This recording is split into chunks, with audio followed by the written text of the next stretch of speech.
Hello and welcome to episode 19 of Pappy Hour. We are rejoining with Skip Dodge, and we're going to kind of pick up the topic of our family. Skip is such a pleasure to have him and a renowned guest that we're going to just keep going with this another hour.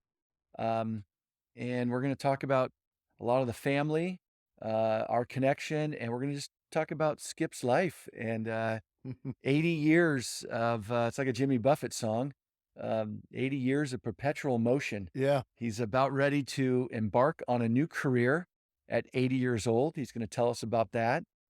And if it was like that beer commercial of the world's most interesting man, you're not far away from that. And I'm sure if a beer commercial could get you in there, they would. So without further ado, Skip Dodge. Oh, wow. It is absolutely my pleasure and honor to have you sitting in this chair. Well, it's a pleasure and an honor to be here. Patrick and I are connected. His grandmother and my mother were sisters, as we said earlier. Perry girls. The Perry girls. And so the Perry family has brought us all together. Yeah. And, interesting story is that we don't talk about much is where the Perry girls came from. Yeah. Because that's the line. So my mom, Kathy, is the Right. genealogist of the family. And of all my lines, right, parents to grandparents side, the Perry line, I think, is the one that is down the furthest, right? I think the Perry line comes California goes back to, I believe, 1827. 1827 in California. Right, John Gilroy. Okay. Which, if that's the John Gilroy line, then I'm not sure if That's the Perry line. Okay, so that's the John Gilroy. Yeah. So of Gilroy, California. Right. Who married Nicodemus Gilroy. Right. Right. Maria Nicodemus. But that is Guadalupe, the Ortega line. Yes. Okay. So your mother and my grandmother share the Ortega line, which do you know a lot about that and what he did? Your mother knows a lot more, but okay. Well, that line, just real brief. I mean, we could do a whole episode on that, but that line, the Ortega line. So, at the time of the expedition, of Portola, right, Ortega was the rank of a sergeant, but he was basically Portola's right-hand man. And Ortega later became a general in the Spanish army, and died back in Spain. Went back to Spain. So he was a lifetime career Spanish military officer, and he was on the voyage with Portola. They had taken the land expedition up from San Diego here and marched all the way. They were on the peninsula of San Francisco. They were trying to reach Monterey because that was the furthest north of their outposts, but they missed it for some reason. They came in too close in the valley, and by the time they cut over, they were already like going through the Santa Cruz Mountains. So they kept going up the coast. So they had missed their point in Monterey, and they were going up the peninsula, and they made camp up near where, above where San Carlos, kind of above San Francisco Airport. Yeah. And they were on that hillside, Pacific on their left. And what was unknown to them, Pacific left, there I go, geographers don't use left and right. Pacific on their west. What they didn't know was the unknown was what was on their east. And Portola was in camp. Ortega set off with a few others, hiked over the hill, and discovered San Francisco Bay. Isn't that something? So our direct ancestors, this is like history class. Yeah, was the man who discovered San Francisco Bay. Then he went back to camp. Portola took all the credit, but it really was Ortega who first viewed that. Yeah. And for hundreds of years, they sailed by San Francisco Bay, never discovering it.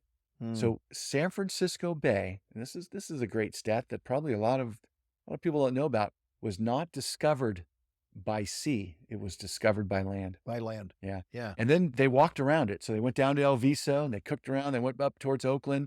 And then without the bridges there, they went in, and it was a dead end, right? It was going up the Sacramento Right. River, so they came back. But and I think then on another voyage they forged the river and came back around the other side of the Golden Gate, the Marin County side. So within one or two expeditions of that, they had mapped all of San Francisco Bay. Mm. That was our forefathers. Well, it's remarkable because when I was a senior in high school, in those days, they have senior projects now. In those days, you did a term paper, Term paper. and I did my term paper on John Gilroy, Oh, and uh, I'm trying to think of his name. The county historian was Clyde Arbuckle.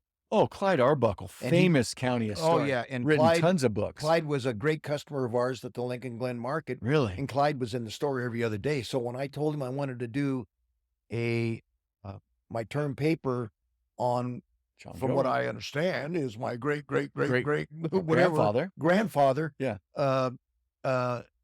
John Gilroy, he said, "Oh, I got tons of stuff on him. That's Come cool. on in." And how I researched my term paper was with Clyde Arbuckle, and he helped me for a week put my term paper together. Skip, if It's probably you the did- only A I ever got. Yeah, I was going to say, Skip, if you did not get an A saying your reference was Clyde, and I know who your teacher was, Yeah. but I know if it was a history Yeah. teacher in that era, they knew Clyde Arbuckle. Yeah. He was a celebrity. Oh, he was. He was a celebrity. Yeah, and his son was he competed at the what do they call it, the guys that were riding the bikes around the what is that, a peloton? No, what is that called? Oh, no, where they rode No. street bikes around around a, Well, they weren't street bikes; they were race bikes. yeah, bicycles. Right. Yeah. And they had one out there by the old San Jose Speedway. Oh, really? Yeah, it was right behind the San Jose Speedway. Tim Okay. and I used to go. But not for motorcycles. They were No, riding no, bicycles. this was Yeah. bicycles. Old And 10 speeds. Like, and they were high banked tracks. oh, yes. And these guys are flying around this thing. And no his- gears. It was a real high gear, and they Oh. would they would start slow, Yeah, and they would start pumping, and And those when- guys would just fly around there. yeah, And and when that they was, they would wipe out. Oh, They would skid out, it and was scary. a pile of bikers. That was another story. Tim and I broke in there one time and rode our bikes around it. We got See, I knew we couldn't talk about. We're gonna have to. It's gonna interject with a few Tim Carroll stories because Yeah. we're talking about family. right. Okay, so let's just go with you're growing up and Yeah. grew up in San Jose. Mm-hmm. We know that from last episode of some good stories. You lived in downtown Willow Glen. You went to Willow Glen Elementary School. Lincoln Glen Elementary School, and then Edwin Markham Jr. And then Markham. to Willow Glen High School. Graduated from Willow Glen. And is Markham Junior High? I don't believe It's that's not still called there. Edwin Markham Junior High anymore. Yeah, No, it was right next to Willow Glen High. it was on the same campus. Yes. Okay. They shared the so same that- campus. Yeah, and Willow Glen High School, one of the founding high schools of San Jose, 1950. Well, it was I think it opened in 1951. 1951. Yeah, So it was the original high school in San Jose was San Jose High School. where your grandmother and my mom and Aunt Dorothy and Uncle G and Uncle Earl all went to. Okay, so all of the Carrolls and all the Perrys Went to San went Jose to San High Jose School. High School. Yeah, At that time, was it the only high school in San Jose? I believe it was. Well, and I think the next school was Lincoln. And that's not that far away from each other. Not that far. It was over by the Rose Gardens. Yeah. Yep. And that was number 2. That was number 2, and then I think Willow Glen might have been number 3 or so. And where is San Jose High School? San Jose High School, boy, where is San 15th, Jose High School? It's been so long. 16th, 17th Avenue? Something like that. Yeah. Yeah, Okay, so if you're downtown San Jose, a little bit east it would be and a bit north of downtown San Jose. correct. All right. And that's where all of those families grew up along. My mom always talks about something about South 16th Street where they grew up. Well, yes, Where- yes. And as a matter of fact, when I was born, Okay.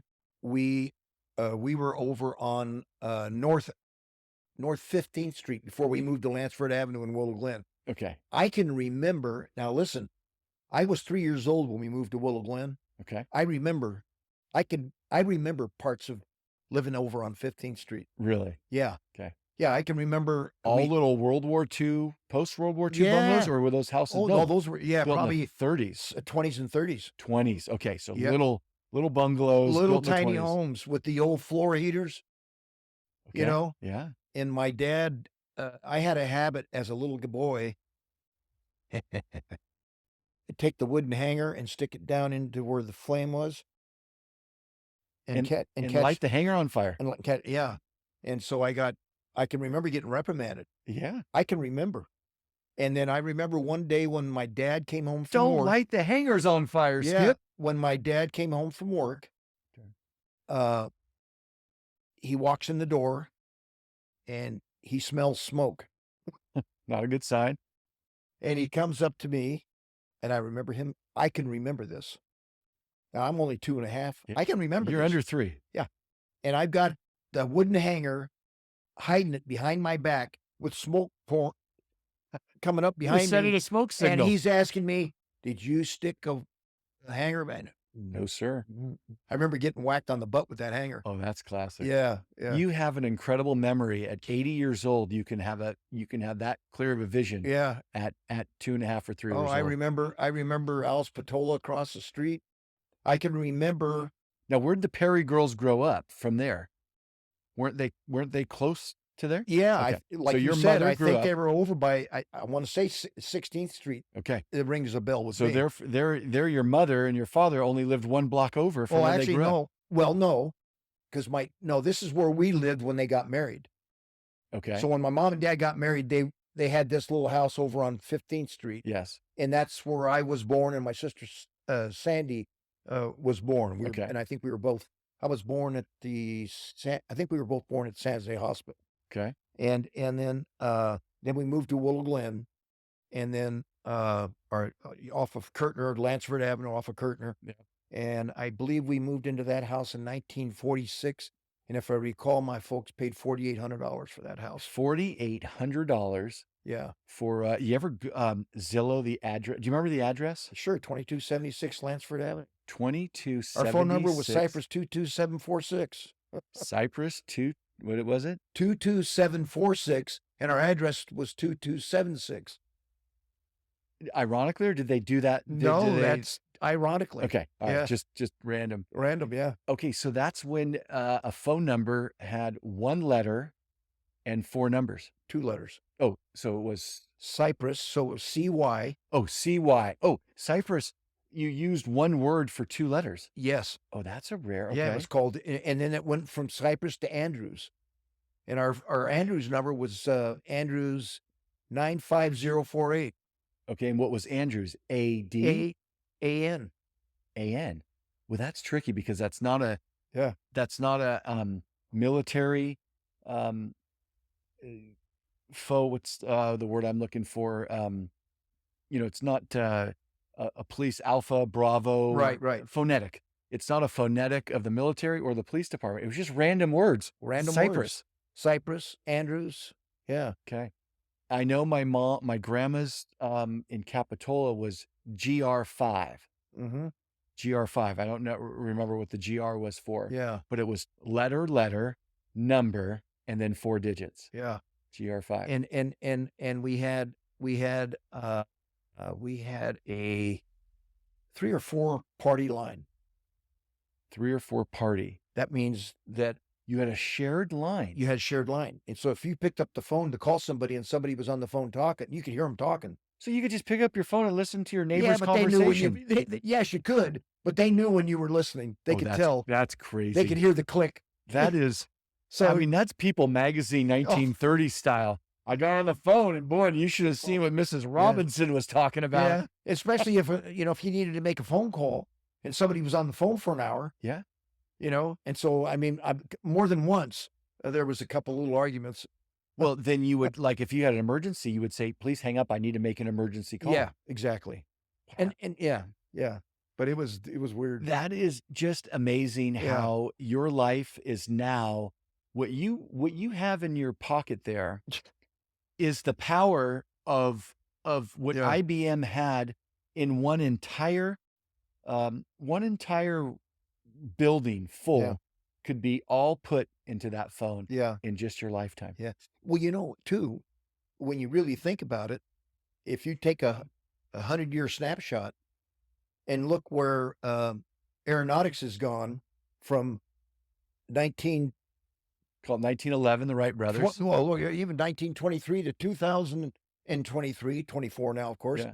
But where I mean, the first plane I ever flew on was a Boeing 707. 707, Yeah, first of the Boeing and that was 700 that series. was a jet out of when I was going away to military police school in Fort Gordon, Georgia. Okay. Yeah, and that was the first plane. But and then I remember the plane from we landed in Atlanta and we had to fly from Atlanta to Augusta, and we were on an old DC-3 I was prop. just going to say DC-3 was the 48 guys on there smoking cigars. Yeah, yeah, DC-3 was the workhorse of right. aircraft and those Yeah, twin props. right. But they were that was it. Yeah, After post World War II, yeah, DC-3 was yeah. everywhere. We've come a long way. We have. Yeah, Yeah, we I sure remember have. I remember the scrap man coming by our house with with an old black horse and a big wagon that A, he a towed horse-drawn wagon, all around the area picking up people's scrap, and he was the scrap man. and he would pick up anything Any metal. metal. Wow. Yeah, he would collect metal. And I remember them I also remember uh the Iceman. The Iceman would come around for you, as my dad called a refrigerator Yeah, up until he passed away. yeah, Go get me something out of the icebox. out of the icebox. He always called. And they would deliver blocks of ice. Yeah, block of ice. Put Yeah, it down in the bottom yeah, of your icebox. yeah. And how long would it last? Usually about it was a big block of ice, and he had those big hooks, and he had to put that thing on his back Yeah. and carry that thing into your house. And I remember he'd have a big leather holster or shield over here to keep the wet off of him. Yep. But no, you'd get maybe 2 blocks of ice a week. Okay. So every 3 or 4 Yeah, days. because it also had those old refrigerators that I remember.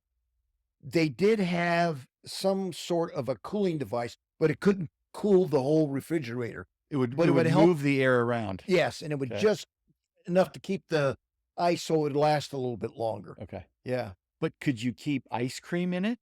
Would ice cream I don't keep? remember. Okay. I don't remember. Yeah. I probably not. You kind of think of how important ice cream was. Like we take it for granted now. I mean, where do you can buy anything frozen, Yeah. and ice cream was a big deal when you were a little Oh kid. yeah. I mean, to get an ice cream cone, because Yep. you had to make it. It didn't store that long. It didn't ship very Yeah. well. So Well, a lot of people made their own ice cream. they made their own ice cream. Yeah, they had ice cream makers, Yeah. and they'd make their own ice cream. Yeah. Wow. You last episode you mentioned something about your dad, where we asked where Skipper came from. So on the boats, they worked on boats. Would they go over to Santa Cruz, put them in the ocean, or were they going on lakes? Where would they My go? dad and Uncle Gil's favorite place to fish Okay. was the Delta, They would go to the Delta. and they'd fish for stripers. Yeah. And they would go. There was a place that they used to go to. It was called Frank's Track. Yep. Frank's Track. And my dad actually caught uh, a, a striper out of there one time that they had mounted, and it was actually hanging over the fireplace at Frank's boathouse. It was called Frank's. Well, it's called Frank's Track, but it was Frank's Boat Track. And my Yeah. dad's one of my dad's good friends, Paul Cantletter, ended up buying that place. Okay. And after he bought it, and the fish was hanging over the fireplace, that the place burnt down. They lost the fish and everything, but it was So my the dad's. record striper. It was a record striper. It was close to 50-pound striper. Wow. Yeah. Yeah. Those guys Yeah. they like to go out there. That was Yeah. real fishing. Oh, that that was almost like the ocean. that was memories. Billy and I, whenever Billy and I get together, we talk about going fishing with our dads hmm and for striped bass, and it was just. And I remember the last time we did it, Billy and I were in our 20s, and we rented boats and went up to Frank's Track fishing, and it was us taking our dads fishing. Yeah. Yeah. So Did yeah. you catch anything? No, we got skunked that day, but we ate a lot of hard-boiled eggs, drank a lot of beer. Yep. Yep. Hard-boiled eggs and beer. Yep. I say, I go drinking out on the water, and then occasionally I might catch a fish. Yeah.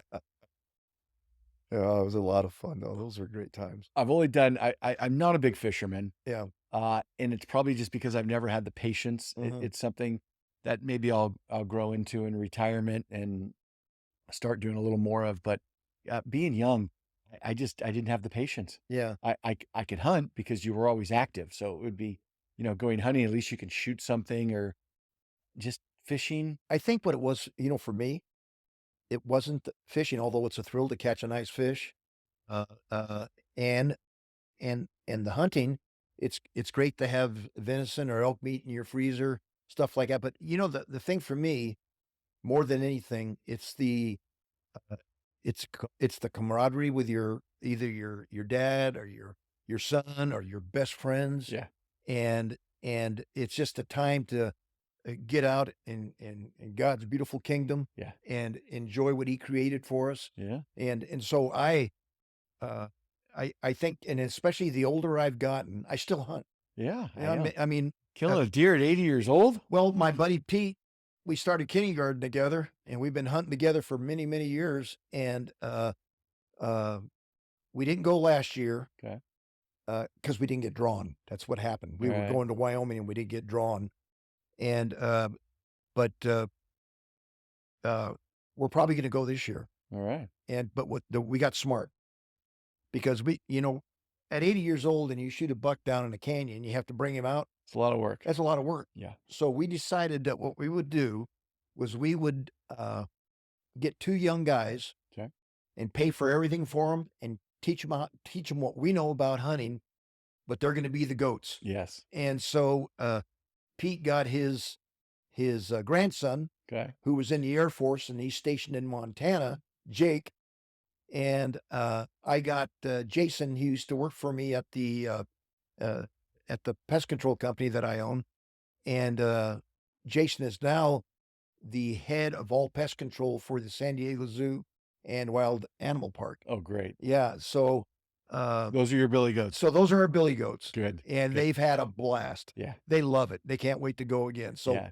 you Do know, you we go got for mule deer or elk? yeah, we go these days now. We go elk hunting requires a lot more. Yes. It's hard And to kill an elk. well, it's hard to yeah. And you have to be, I mean, really fit and Yeah. I don't, I've had both hips replaced now and the older you get, I do a lot of exercises. I do a lot of squats and I'm very active.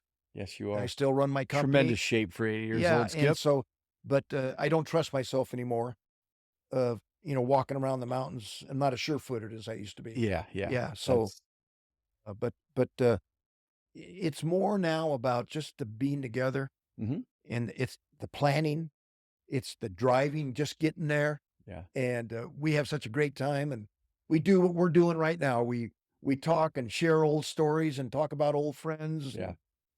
And to me, hunting and fishing is something that if you're not a farmer, and you're not farming your own food, Right. it's the other, there's for the last 10,000 years, right? Hunters or gatherers. Right. I've been more of a hunter than a gatherer.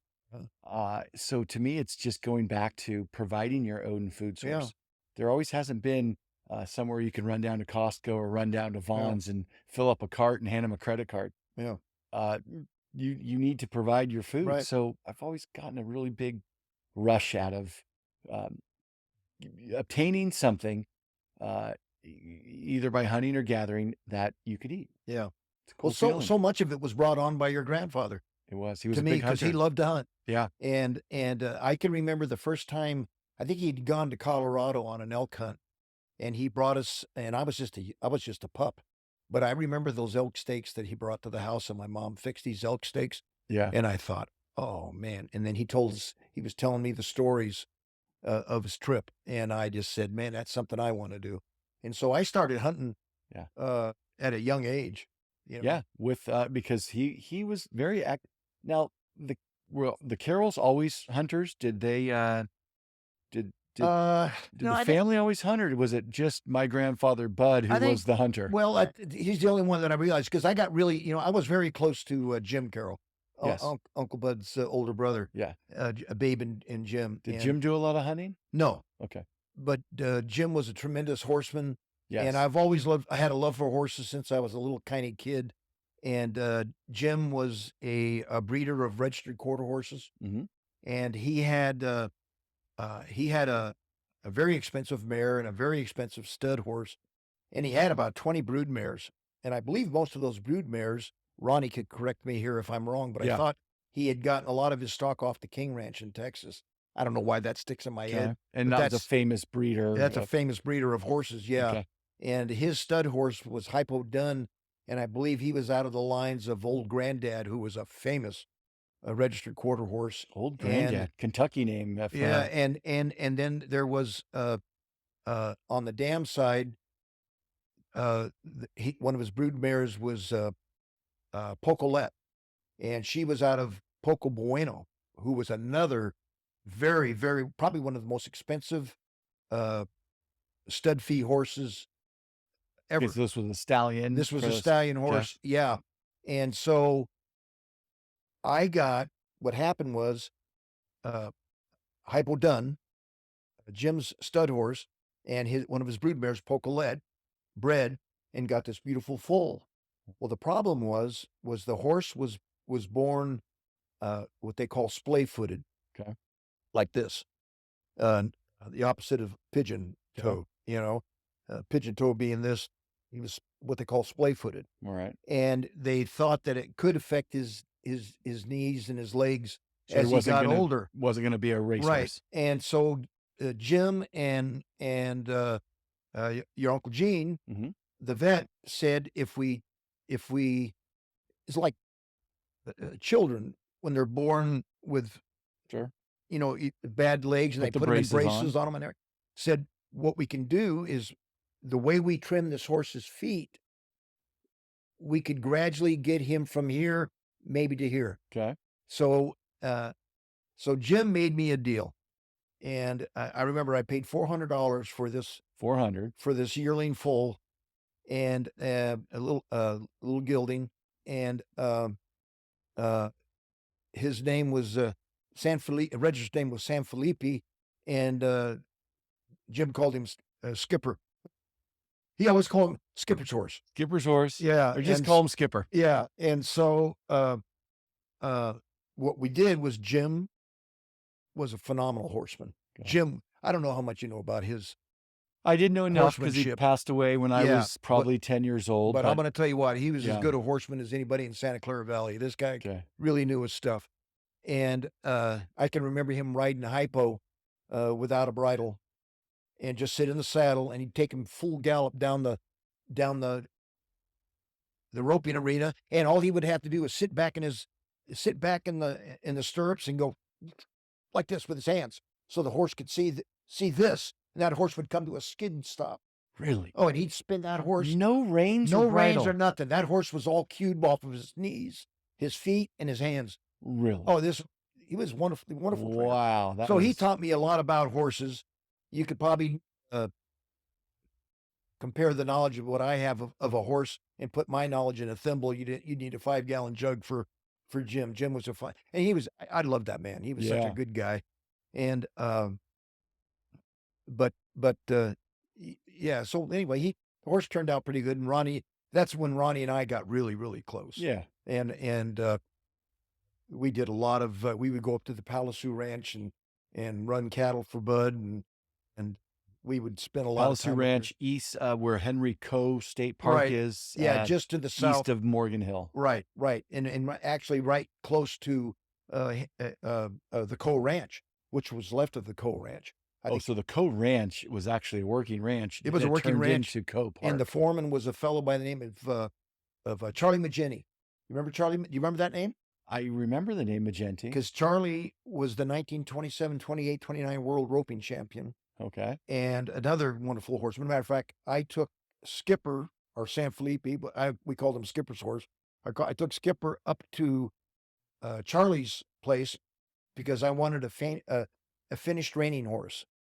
Okay. And Charlie took him and put him in the hackamore and got him into the bit for me, and did it the right way. Didn't take me long to mess him up, but Well- Charlie he would run about 4 horses a month, Okay. and so he did my horse, and that's another story. Charlie Magini was when I met Charlie. I think Charlie was probably around 75. Wow. Still, basically breaking horses. Yeah, 75 or 76. Had a daughter 8 years old. And he had a daughter 8 years old. Yeah. Okay. Had a daughter, 8 years old, married to a 30-year-old woman, Okay. 35-year-old woman. And He was quite a guy. oh, he was a remarkable human being. And there was a Good. fellow by the name of Rick Fisher that I became good friends with, and they had Fisher's roping arena out there in the east side. And we used to rope there on the weekends once in a while. I started learning how to rope a little bit. Never was very good at it, but with a fellow by the name of Rocky Francisco, who was another really good friend of mine that I think Ronnie knew because he used to always come up and pick Jim's brain because he loved horses. This guy would read horse magazines and wanted to be a horseman so bad, didn't know the first thing about it, would come up to Jim's and Jim would talk to him about horses. Anyway, this Rocky Francisco became one of the best cutting horse trainers Really? in California. Yeah, he'd go to the Grand Nationals and Self-taught and self-taught and became quite the horseman. wow. Yeah, he was a San Jose fireman, by the way. Okay. Yeah, and so Rocky and I met, I think, in junior high school and became really close friends. And he married my girlfriend, Margie. Was she still your girlfriend? No, or- no, no, no. She was my seventh grade first girlfriend I ever had. First girlfriend. Yeah, How we and we're- all remember our first girlfriend. and we're still good friends today. Yeah. You know, here we are, 80 years old. still friends, Ironically, yeah. my first girlfriend was my wife, Kim. Isn't that something? Yeah, she's not gonna Yeah. believe that one. Yeah. Well, let's go. I want to hear some stories about the family market because it was the grocery business has been Right. such a big part of I mean your family, but also Aunt Dorothy and Uncle Gail. Yeah. They owned a market. Yeah. You Gail's you red and white. Gail's Red and White. Yeah. Okay. And I believe it's how my grandparents met. I think you told a story about um, maybe Bud was working in one of the stores or was, I don't remember that story. okay, but somebody met in the grocery store. Yeah. And that story was, but is that how your parents went on the date? I believe that my dad met my mom through Uncle Gil because he was going with Dorothy. They weren't married yet, Yes. or maybe they had gotten married, and then my dad started dating my mom, Yes. and then my mom and dad got married. Okay. And for those that don't know, uh, uh, my dad and my Uncle Gil were also uh, first cousins, First cousins. Okay. and they married sisters. Yes. Yeah, Two so- cousins marrying sisters. You're right. All right, Uncle Gail. So, did your parents own a grocery No, store? no. So it was just Uncle Gail and Aunt Dorothy's Yeah. grocery store, but everybody worked there. Well, I never worked there, Okay. but when I was 14, one of my first real jobs, I was a paper boy. I washed dishes in a restaurant. But when I was 14, I went to work at the Lincoln Glen Market, working in the butcher shop, Lincoln Glen Market. and it was on the corner of Lincoln and Kirtner in Willow Glen. Okay. in San Jose. Lincoln and Kirtner. Yeah. So where the corner of the Starbucks is right now. Yeah, and there's and back right behind it is the old Lincoln Glen Grammar School, which is now, I believe, like a senior citizens kind of a meeting place. The old grammar school is. Yes. Yeah. Okay. Lincoln and Lincoln and Kirtner. Right. Okay. Kirtner is the one that goes right past Oak Hill Cemetery and just keeps on going.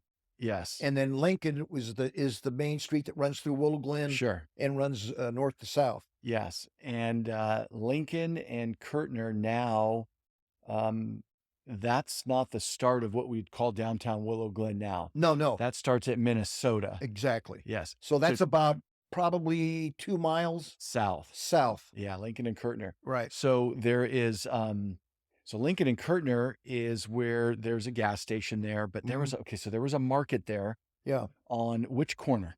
It would have been the northwest corner. Okay, the northwest corner. Yeah. So it was a gas station for a long, long time after that market got torn down. Right. Okay. Exactly. All right. And now I don't know what's there. I went by there. I don't know if there's anything back. I don't know if there's a gas station back in there now. Yeah, or what. there's something. It sat empty for a long time. Yeah, for a long time. Okay, and that's where their market was. And that's where I learned the meat business. Okay. And I start- worked there until I was about 17, 18 years old. Okay. And then, And you could ride a bike or walk from your house on Lansing. yeah, You were close. I 15 minutes I could walk there. Okay. But, and then after I got out of the Army, um, my first job out of the Army was Safeway Markets used to do uh, they would sell buffalo once a year. Really? Yeah, they would sell buffalo. It was domestic buffalo. They would Deme raise them. Yeah. And so my first job uh, out of the Army was working in a wholesale meat plant, and all we butchered were buffalo. So Wow. I cut buffalo for 6 months, and then And they would freeze it. They wouldn't sell it. they would package it and then distribute it to the Safeway stores Okay. where you could buy buffalo meat. Okay. And there's really not the domestic buffalo. You really can't tell. I can't tell the difference between Oh, it's that wonderful. and beef. I Yeah, bought it. It's it's just like wonderful. beef. Yeah. And But you learned how you learned at the market when yeah, you were younger, but yeah, you used those skills and you would right, butcher right. and it would come in on the hoof? I mean, it Well, would we would get it would be carcass. okay. It would, we'd get by the time we got it, it was cut in quarters, hind Okay. quarters and forequarters. Which was still Right. big because it was a Yeah. buffalo. And by the way, the guy that taught, who really, I was more of an apprentice still then at that time Okay. because I had just joined the union.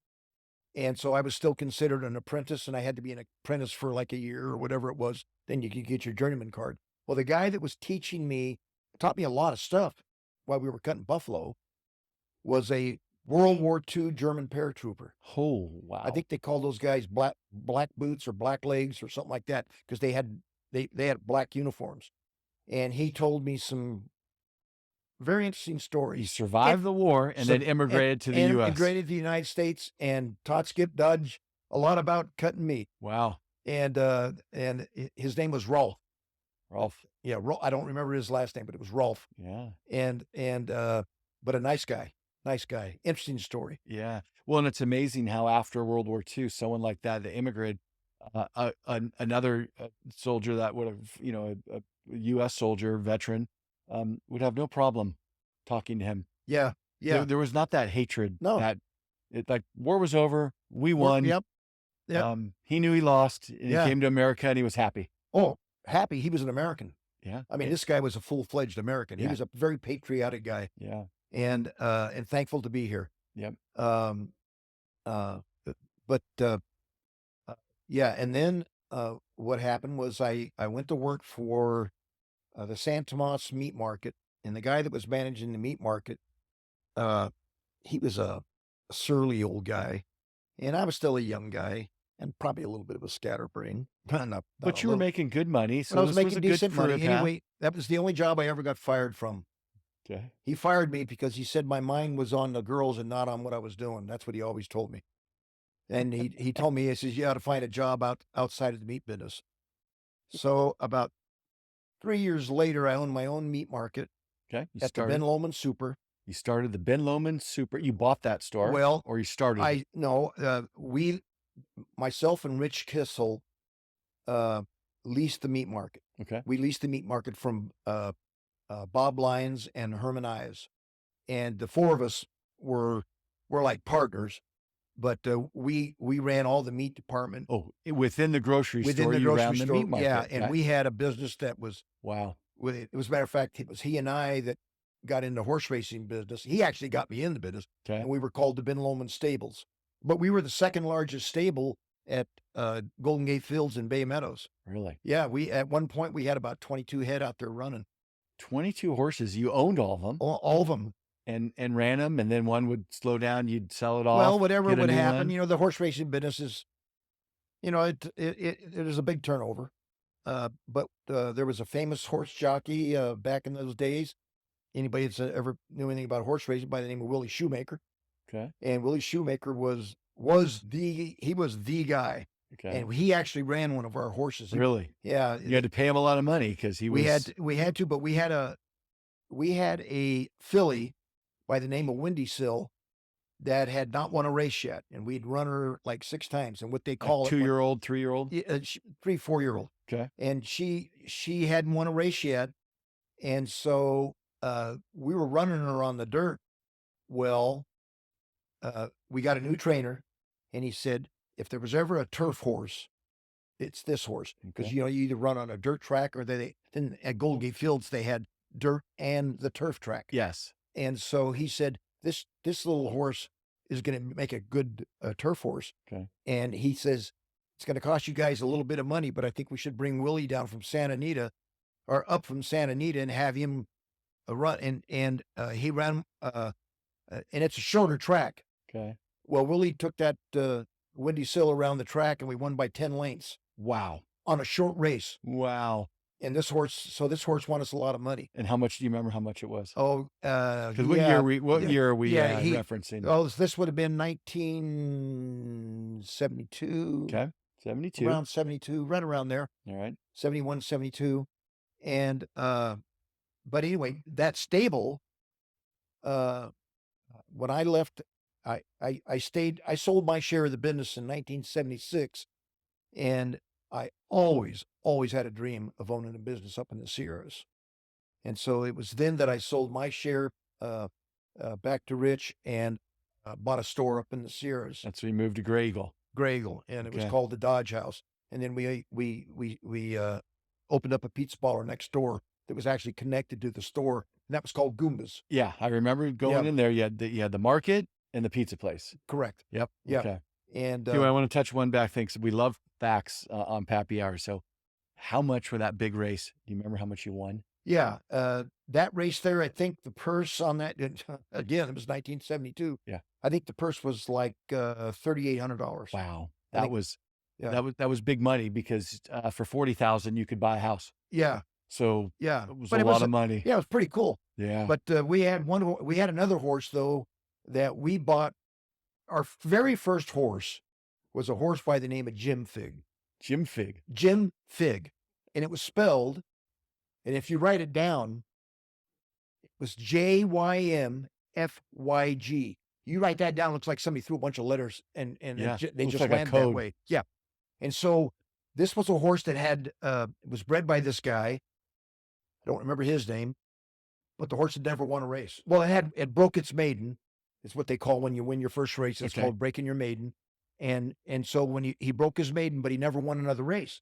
So he had this horse in a cheap claiming race for $2,500. And we had this trainer by the name of Tom Estimo. He was an Indian guy from upstate Washington, but was a really good trainer. And so Tom recommended that we claim this horse. So we claimed the horse and means no charge. So you claimed the horse. You just have to take care of him. We claimed him. It cost us $2,500. Gotcha. Okay. And we ran him. The thing is that after you claim a horse, you had to run him back 10% higher at his next race. So we ran him back for a $3,200 claiming race. We bought him for $2,500. Okay. Put him in a $3,200 claiming race. Hadn't won a race in 2 years, so it's a step up in class for this little horse. Okay. But Tom Estimo was training this horse. Well, so we're listening to Rich and I couldn't go to that track that day. It was the horse was being run on a Saturday. It's our busiest day. And there's no way we're going to get out of there. We had to work. Yep. But we used to listen to the stretch call by a guy by the announcer was Todd Kreese. Todd Kreese would call the stretch call, and you could turn on the radio and listen to the horse races. Yeah, neat. So we get to the third race of the day, and it's this $3,200 claiming race. And so as they're coming down the stretch, all I can remember is it's Mocha Bay and Fig. No. Okay. Mocha Bay and DeMarco's Joy. Mocha Bay, DeMarco's Joy. They're head and head. Boom, boom, boom, boom, boom, boom. And then here comes he didn't even know how to say it. He didn't know how to pronounce the name. So Jim Fig comes up and wins by a neck. And wins the race. So what happened was we had bought that horse for $2,500. Okay. We owned him 2 weeks. The guy that we had claimed him from claimed him back for $3,200. Well, I made $700 plus the purse on that race. I think for us was like $1,300. So we made $2,000. So you're sitting on top of the world in 1972. Oh, yeah. We only owned one horse at this time. Yeah. And that was Jim Fig. And so Tom says, well, you guys need another horse. And he says, I'm telling you right now, the horse that ran third in that race, you need to claim him. His name's DeMarco's Joy. Is claiming a term of buying him. Yeah, it's right. And It means you're running a race and your horse is for sale during the race. and if the Okay. horse breaks a leg, you what you do is you buy him before the race. That horse breaks a leg, you own him. Gotcha. So it's a risk. Okay. So we claim DeMarco's Joy, and so Tom puts him in training, and he says to us, he says, they're running this horse at 6 furlongs, and he says, I'm telling you, this horse needs to be run at a mile and 16th. Is that longer? It's longer, Okay. a little bit longer. Okay. And he says, this horse has got a kick in him. He's got the stamina, but Right, but he doesn't takes, have the fast burst, but he's got a well, so the first 2 or 3 times out, gosh, I think one time he ran dead last, another time running him at 6 furlongs. Okay. But Tom's training him at a mile and a 16th. So finally, we would ask Tom, is he worth a bet? And Tom would never say, yeah, he's worth it. He would say, if he said, well, the horse is training all right, but he might be worth a show bet. Okay. That would mean if you want to put a show bet on him, go bet $2. But when he would say, he's hot, he's really been training good, Okay. you better go bet the ranch. Okay. So that day, So you can bet on your own horse and horse Oh, yeah, racing. you can bet on your own All right. horse. No restrictions. so Tom really liked our horse in this race, and he was very convincing. So I remember Where was he running at? Is mile that and a 16th. Golden Gate Field? He was running at Bay Meadows. Bay Meadows, which is Oakland side. Yes. Yeah. There was two big, Right. Yeah. everybody who doesn't know horse racing. There was two big One was by Berkeley, tracks. and I think that was Golden Gate Fields, or was that Bay Meadows? Bay Meadows. That was Bay Meadows, and then Golden Gate Fields was in San Bruno. Yeah, on there. yeah. So. Anyway, DeMarco's Joy. Larry Legoo was our jockey, and all I remember is with about probably 10, 15 furlongs to go, Larry Legoo is literally standing up in the stirrups, waving at everybody because DeMarco's Joy is freaking flying. Just on fire. Passing everybody. Yeah, and passing everybody. And he went off at 10 to 1. So for a $2 bet, you would won get $20. $20. Yeah. I walked out of there with $12,000 Gipper, 12,000. back in 1972. Living large. Yeah. And my partner walked out of there with almost 20,000 Wow. because he He bet $2,000. Well, what we did was there's a different combinations. You can bet your horses. Show place, win, show place. Well, and there's exactas. Yeah. And so you could buy for $2, you can buy an exacta, and that exacta that day paid for $2, paid $478. But you had to win. I had 20 tickets on that plus the purse money, and I won. Like I said, it just shy of $13,000. And exacta means you have to get first, second. You have to name the So what you first, have to do second, is third. No, the exacta is 2 horses. You Okay. just got to pick first and second. First and second. Yeah, and so I put our horse. Yours to win. Yep. And then how did you know to pick the second horse? Well, I just got lucky. Okay. And actually, like I say, our horse went off at 10 to 1, and if I recall, the horse that won, that was second, was probably was the second or third favorite. Okay. But he had run 3 really, really good races. Wow. Walking away with $12,000. That's Well, good. yeah, because we had bought a new home over in Ben Lomond, and we in those days you put a swimming pool in for 10 grand. Nice pool. Yeah. So So there you go. put in a brand new swimming pool and Living large. living large. Yeah. All right. I know we could be here all day, but Yeah. I wanted to talk about your market up there, and I want to talk about the time let's start with the time Lee Marvin walked in. Oh gosh. Winter storm. Just and I hailing. mean it was a whiteout, and the town was locked up tighter than a drum because there was you couldn't see the cars across the street. Just Literally blizzard. You've seen it snow up Been in in Tahoe a lot, a and whiteout. a whiteout. Yeah. And so nobody on the streets, and it's like 2:30, 3 o'clock in the afternoon, and my dad and my dads are working for me in the store, and we said, we might as well just close up and let's get home, or Get we're not home going and to get make it safe. home. Yeah. Yeah, while it's still light. So dad's counting the tills, and I remember I had just cleaned the front glass on the butcher shop, and the butcher shop was up front by the front door. So when people walked in the front door, on the left was the butcher shop, and on the left was our liquor and wine department, and our wine cellar, and then the registers. And so uh, we're just getting ready. We're just about ready, maybe 5 minutes from leaving to go home. And again, like I say, I just cleaned all the Cleaned it glass. all up. Right. And so there's a knock on the door, and Dad looks up and says, "Sorry, guys, we're closed." And I said, "Howard, it's Bob." Well, Bob was the guy. There was a gold mine in up in the above Gold Lake, and I trying to remember the name of the gold mine. Okay. So active gold mine. People An are active pulling gold gold mine. out Oh of yeah, there, as a matter of fact, all year round. And all that year I mean, round, they get 20 feet of snow up there, and they would never stop. and they would never stop. Yeah. And so they had these big modulars up there that were all winterized, and they would bring the miners. You'd go in for 2 weeks, and then you'd come out for 2 weeks. Then you'd go back in for Most 2 guys weeks. would go to Reno and spend all the Yeah, money. yeah, whatever. Yeah. And so what had happened was, uh, Bob says, and my dad used to go in with Bob in the wintertime on a snowcat to bring in supplies. Okay. So my dad and him, and it would take you a good 4 or 5 hours to get back to the mine. On a snow machine. These are snowcats. Oh, cats. Big snowcat. Yeah. Okay. And because they'd have to bring a lot of supplies in. But it was good business. It was 'cause good business. They didn't care about price. They said, bring us whatever we want. And it was a good account for us. Yeah. So anyway, my dad says, "Oh, Bob." And so he opened the door, and there's Bob. And Bob was a big guy. Yeah. Bob was what are you, 6'1", 6'1", yeah. So Bob was probably maybe a little bit taller than you, built like you. Yep. And they had on these big snowsuits and these big hoods.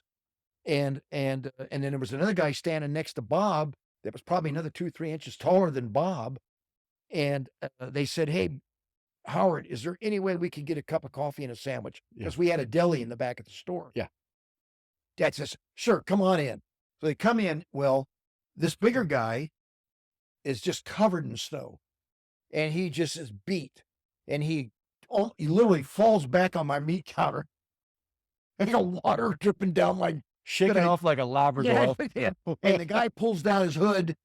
It's Lee Marvin. Lee Marvin. Lee Marvin was up there because he was actively pursuing To buy the to gold. buy that gold mine. And so Bob had taken him back there on a snowcat, Yeah. and they had gotten trapped back there in the snowstorm. They'd been back there for they had left camp. They'd left the mine at like 5 in the morning to get back. So Because they are 8 hours, no food, no water. Yeah, and they were frozen. They were cold. Yeah.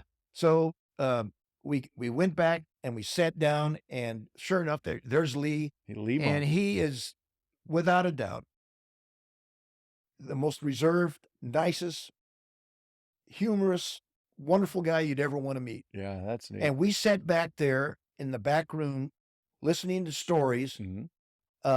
Did you open a bottle of wine or a whiskey? Whiskey. Okay. Lee wasn't drinking. He was a heavy drinker at one point. Oh, And by the way, so that's your dad already had my dad was AA, yeah. So but Bob wanted Howard, is there any way we could pour a little whiskey in my coffee? He wanted a coffee royal, and he said, "Sure." So he dabbed over and got a small bottle of, "What do you want?" and poured it in his jug and let him drink. But already your dad and Lee hit it off because they were both AA guys. Both AA guys. Yeah. And Lee, you'd think it would be the other way around, where we'd be envious of his lifestyle. He'd He wanted say, yours. "I am so envious of you people Yeah. living up here in this beautiful country, and the quiet life that you guys live, and all of that's going on." And he told us all about the common law wives deal. The law now in California was, if you've been living common law for 7 years, your wife is as if you're married. And that was due to Lee Marvin. It was called the Lee Marvin common law. Oh, wife. wow. And Lee told us the whole story Oh, because he'd been with great. this woman for like 12 years, and she ended up cleaning him out. She got about half of what he had. Really? Oh yeah. And that was a lot because Oh, Lee yeah, yeah, Marvin was the top Oh, yeah. top Yeah. dog. But he he was just a wonderful guy. And we stayed there. That was at like when they were knocking on the door, it was probably close to 3 in the afternoon. We were in that back there sitting there till 7:30 that night, Wow. talking, laughing, Yeah. and just had it was great. And nobody was going anywhere. Yeah. And so that was Lee Marvin. And then And what year was that? that would have been right around, let's see, we had remodeled the deli, so it had to be that would have been probably would have been 78, 79. No, Right. yeah, yeah, 79, 80, right Okay, around so in there. before he did the Big Red One, which was my Yeah. favorite movie of Yeah, yeah, anybody that's seen that movie. That Right. that is, I mean, you want to watch a very realistic World War II movie, Oh, I've seen it. the Big Red One, Yeah, about the yeah. 1st Infantry Division. Yep, yep. That's a great movie. I've seen it a dozen times. Yep. Yeah, it's one of my favorites too. Well, But Lee Marvin, good American, yeah, um, yeah. and walked But my in. my really interesting story is, What other celebrity walked into your place up there? well, Clint Eastwood. Clint Eastwood came Yeah, back for a trip. my buddy Butch owned the gas station in Gray Eagle, the Chevron, Okay. and it was a time. It was in the springtime, and not everything was open yet. Yeah. There was still a little bit of snow on the ground, Yeah. and Anybody who's not familiar with the Sierra, right, there's a real big winter season yeah, where everybody goes up and plays in the snow, and there's Yeah. a huge summer season. yeah, And that spring and that fall are Yeah. the seasons when I loved going to Tahoe because Right. no one was up there. right. Well, and not only that, but what would happen in our area, because we were probably say from Truckee, we were An about hour? an hour and 5 minutes from Truckee on Okay. Highway 49. So we were far enough 89. away, or excuse me, 89. Yeah. We were far enough away where our community, they rolled up the sidewalks after the holidays. Yeah. And then things wouldn't really start again until about April or May. Okay. So we would have at least 4 to 5 dormant months a year up there where, you not a lot was going on. yeah, where not a lot's going on. They Yeah. roll up the sidewalks. Yeah. You hunkered down and you Yeah. fed yourself. And Yeah, yeah. You make got- your money in the summer and Yeah. You got caught up in Yeah. your inside house stuff. right. You couldn't work on your house because you No. had 10 feet of snow in the Yeah. yard. But so Butch calls us up and he said, "Hey, I got a customer here that wants a sandwich. Is the deli open?" And I said, "Sure, it's always open." And he said, "Well, I'm going to send him in and you're going to recognize him the minute he walks in the door." And I said, "Why is that?" He says, "Because it's Clint Eastwood." I said, "Oh, good." So I didn't say anything to anybody. Yeah. Didn't say anything to anybody. So Clint Eastwood walks in the door and he walks by the meat market. I'm back in the meat market. And he said, "Hi, how are you? Back here to get a sandwich?" I said, "Yeah." So he walks back there. Well, my mom and Susan are in the back running the deli. Yeah. And your mom's a big Clint Eastwood fan, right? Oh, Love the man. so my mom, what would happen was when customers wanted certain sandwiches, like a fresh pastrami sandwich or something like that, a hot pastrami sandwich, Yeah. we'd slice the pastrami fresh for them. Yep. And because otherwise, after you've sliced it, it sits there and kind of gets a little dried out. So we'd slice it fresh. So my mom came back and she pulls out the pastrami and she says, I don't know if I can make this sandwich. I said, "What's the matter, Mom?" She says, "Do you know who's back there?" And I said, "No, who? Well, didn't you see him walk in?" I said, "What are you talking about?" She says, "Clint Eastwood." She says, "I'm shaking so bad, I don't think I can, I'm afraid I'm going Oh. to cut myself on the slice." She was awestruck. So I sliced the pastrami for her, and Mom took the sandwich back, took the meat back, and I followed her. And she's shaking like a leaf, and I think Susan had gone downstairs. She was working on books or something because it wasn't that busy. And so I ended up having to make the sandwich for Lee because my mom was shaking so bad. And anyway, Mom serves Lee the sandwich, Clint, the or sandwich. excuse me, Yep. Clint the sandwich. And Clint is saying, "Well, what's your name?"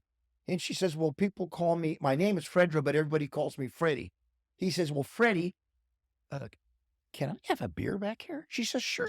Yeah, we're because we sold alcohol, Yeah. but we were also on site. on site Yeah. too. So we got him a cold beer and he had his sandwich.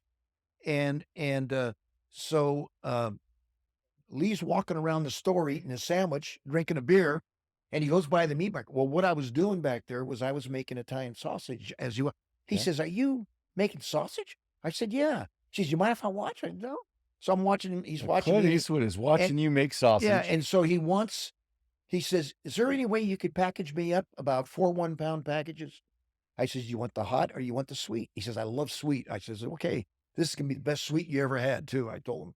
So we packaged it all up for him, and then he bought some steaks, and where he was heading was up towards, Fall River Mills up in Okay. Northern California, because at that time he had a small ranch up there, Oh, okay. and he was on his way to his ranch. All right. So anyway, mom comes up to the check stand, and Lee's checking out, and he says, "Freddie," he says, "you know, you're the best."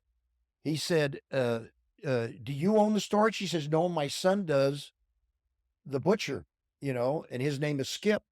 And he says, "Well, Skip, you better take good care of this mother of yours. She's a sweetheart. She's the main reason I'd come back." And Wow. my mom It made her whole day. never forgot that. Yeah. But she was shaking. I had to send her home after Lee left. She was so shook up. It was, I mean, she was that. You talk about somebody being starstruck. My mother Yeah. was starstruck. She was starstruck. Oh And yeah, Clint but Eastwood, Clint Eastwood. who's still, Yeah, yeah. I think barely still with us. He's not in real good shape now, No, but but yeah. my dad had it. My dad was a big Clint Eastwood fan, and one day he was driving up from living where he lived Yeah. in Carmel, driving up to San Francisco, and his partner pulled him over on Highway 101, Blood Alley there, in between Morgan Hill and San Jose, and gave him a ticket. Gave him a speeding ticket. He was driving a 1975 Mercedes, brand new Mercedes. So this probably was somewhere around 75 or 76, Yeah. and gave him a ticket. And Norm, my dad said about his partner, Norm would give his mom a ticket. He Yeah. didn't give anybody a break. And my dad was all about, taking care of people that deserve to not get a ticket. Yeah. Jim was the same way. Yep. Yeah. And so my Norm leaves my dad a copy of the ticket, and it says, and I have it still. It says, "Joe, met your friend Dirty Harry on 101 this AM. Norm." And my dad did. He said, "I didn't talk to Norm for 2 weeks. I was so mad at him. I said, you should have given Clint Eastwood a break. Yeah. He does good charity. He's made these great movies about the police department, and you shouldn't have given him a ticket." And he didn't talk to Norm for a couple weeks. I still have that ticket. I think it needs to Yeah. go down on the Yeah. bar downstairs in a frame. Yeah. Well, meeting celebrities is it's neat, and it just makes you realize that everyone is the same. Yeah. We all just have different jobs. Yeah. Well, did I mention to you that when I moved up to Gray Eagle, Okay. I sold half of my stable to John To Madden? John Madden. Yes. We Yeah. didn't get into the whole John Madden Yeah. Well, connection. John actually had become, this is when he was still coaching the Raiders, Yeah. and he actually became a friend of mine. So Bob and Herm Ayers that owned the grocery store, Bob's wife, Gracie, and John grew up together. They were like sister and brother. In Pleasanton or wherever you Well, grew up. yeah, somewhere up in the Bay Area Okay. at the time.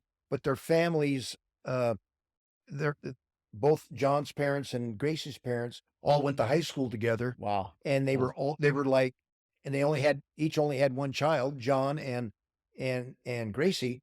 And so they would always do vacations together, spend the Yeah. holidays together, Brother and sister. and they were just cousins. like hooked at the hip. And so John had come up, was good friends of Bob and Gracie's, of course, and he had bought like 10 condos up there, invested in condominiums up at the Boulder Creek Country Club. Yes. And that's And where so- they had the Raiders would go up there for spring training. Well, and they would hold the Raiders golf tournament up there every Okay. year. Yeah. That I got to play in all the time. And so, but anyway, John and Virginia being John's wife, adopted 2 boys. Okay. Joey and David, I Mhm. think. No, Mike and David. Mike and David. And so my wife and I had for 4 years had tried to have children, and it was just at the time when Roe versus Wade was passed. Yeah. There were no children available for Exactly. adoption. Oh, Matter horrible. of fact, we had a 3-year waiting list Yeah. just before they'd even talk to you. Yeah. And so at that time, we had gone up, connected with a Korean agency up in Oregon, and we were going to adopt a little Korean baby. Mhm. But that was a 2-year waiting list. Yep. So what happened was, uh, Susan, Gracie, and Virginia would play golf together up at the Boulder Creek Country Club. And they knew that we were really Actively interested in seeking adopting a a child. baby, actively seeking a baby. So that night, after they had played a round of golf, the family doctor who they'd gotten their 2 children from called up Virginia, wanted to know if they'd be interested in adopting another child. Wow. And they said, no, we're happy with the size of our family. And the doctor said, yeah, well, if you change your mind, call me. He says, well, wait a minute, we have some friends. Yeah. And 3 months later, we had our oldest son, Skip, Little Skipper. in our house, and we had adopted him through this baby. And then right after that, we got pregnant twice and Yeah. had Jim and Sandy. So, but and John was a great guy. Yeah, he was. Nothing like you saw on TV. No. He was actually very quiet, very Yeah. He was an intellect. Yeah. I mean, He was. yeah, He was one of the smartest men yeah, to ever have anything to do with football. yeah. He really was Yeah. a great man. We miss him. All right. Well, we're going to wrap that up. Skipper and I could sit here, crack a couple beers, and sit here for the next 4 hours. He is, like I said in the beginning, one of the most interesting men. You're a spectacle of health at 80 years old, and I just hope I can be anywhere close to where you are. Yeah. Getting ready. I'm going to wrap it up with 30 seconds, but Skip's ready to embark on a brand new career, becoming a minister. Yep. And moving to Tennessee. Piney Flat, Tennessee. And starting a new life. So Yeah. the next time we talk to Skip might be in Tennessee, something live from there. I'll come out and see you. Well, it's been wonderful being here with you, Pat. Yeah. And it's a lot of fun. My pleasure. All right. Have a great day. And again, shout out to our troops, Tunnel to Towers. Check it out. My favorite charity. And we thank everything the veterans do for us as we're overlooking the base today on this beautiful sunny San Diego day. Yep. We got a lot to be, we're very blessed people here, and a lot to be thankful for. My wife Deb and I are really excited about moving to Tennessee. Gonna have another chapter. She's ready. She's knocking down the door. New chapter. All right. Thank you.